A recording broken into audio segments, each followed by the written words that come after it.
Que feront les marchés boursiers en décembre, dernier mois de l'année, là, la dernière ligne droite?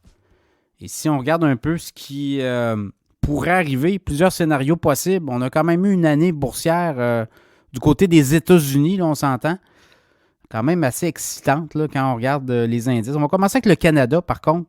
Le TSX, là, depuis le début de l'année, 4% de hausse au moment où je vous parle. Ça a pas été, ça a été très dents de scie, là, quand on regarde le début de l'année. On est parti en dents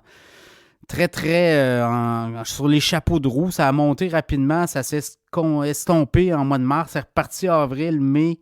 Après ça, descente juin, juillet. Après ça, remonté au mois d'août, juillet, août. Puis après ça, ça a été des descentes comme ça. Et là, depuis la fin octobre, début novembre, quand même une belle poussée. Mais c'est très comme ça, là, c'est très aux 3 mois, 4 mois. Donc, dans le cas du Canada, c'est 4%. Donc, c'est pas une grosse année au Canada.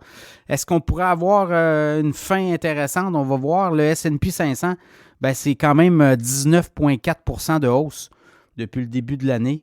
Quand même intéressant. Et là, depuis les dernières, je vous dirais, les 3 dernières semaines, le mois de novembre, on a quoi? Une hausse d'à peu près 8-9%.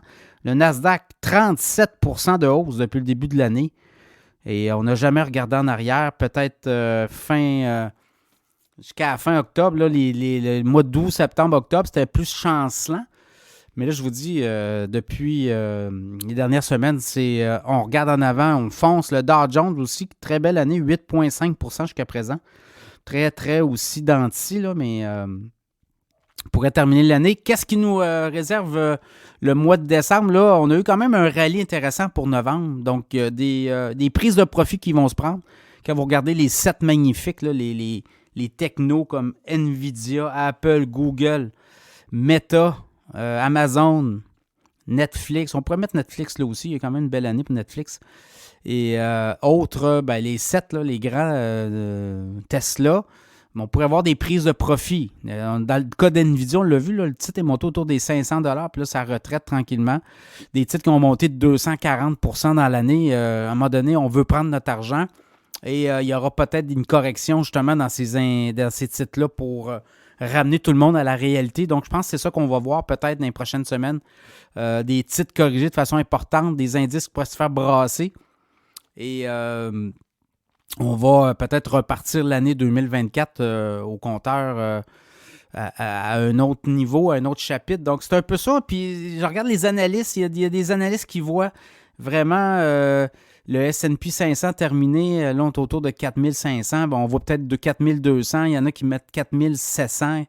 Ça va de tout au tout, là, évidemment, tout dépendant de qu'est-ce que vous voyez. Mais moi, je pense que là, le plein est fait. Et là, ben, le mois de décembre aussi, c'est pour la plupart des gens qui ont des portefeuilles en argent, ben, on liquide les titres, les canards boiteux, on prend des profits, puis on repart l'année en neuf 2024. Donc là aussi, il va y avoir des ménages dans les portefeuilles. On va liquider les canards boiteux, on va racheter des stocks, on se repositionne pour l'année 2024. Donc là, il y a ça aussi qui est dans l'horizon. Quand même, hein, vous le voyez, là, une très bonne année boursière. Rebond en 2022 n'avait pas été facile. Il y avait des pertes importantes, des baisses. On ne voyait pas le bout parce qu'on montait aussi les taux directeurs. On a commencé en 2022, 2023. Là, 2024, on va avoir des baisses de taux. Donc là, il y a beaucoup d'optimisme sur les marchés. Et quand il y a des baisses de taux, ben, habituellement, les titres techno ont davantage de performance possible puisque c'est les coûts d'emprunt, hein, des petites technos, des compagnies très endettées. Donc, quand on baisse les taux, les coûts d'emprunt diminuent. Donc, ça donne beaucoup de liquidité pour les gestionnaires. Donc, ça aussi, ça va être une option à regarder. Donc, dans ce contexte-là, ben, 2023 a été excellent pour les marchés boursiers. Et on pourrait peut-être s'attendre à un petit rallye là, de Père Noël. Est-ce que ça va être le cas au cours des prochaines semaines, 2-3 prochaines semaines? À surveiller, chose certaine, il y a des gros titres qui vont se faire vendre. Donc ça aussi, personnellement, moi j'ai vendu Nvidia, j'attends, on va voir, on se met ces lignes de côté. Et d'autres choses, il y a d'autres titres aussi qu'on surveille. Donc évidemment, ben, nos titres à dividendes nous donnent tous les 3 mois des liquidités, ils nous génèrent des liquidités intéressantes pour pouvoir justement augmenter notre cash sur les lignes de côté pour pouvoir passer à l'action début 2024. Ou à tout le monde, on va attendre que peut-être des petits ménages qui vont se faire dans certains portefeuilles. Donc, à suivre, mais quand même, le mois de décembre n'a pas dit son dernier mot.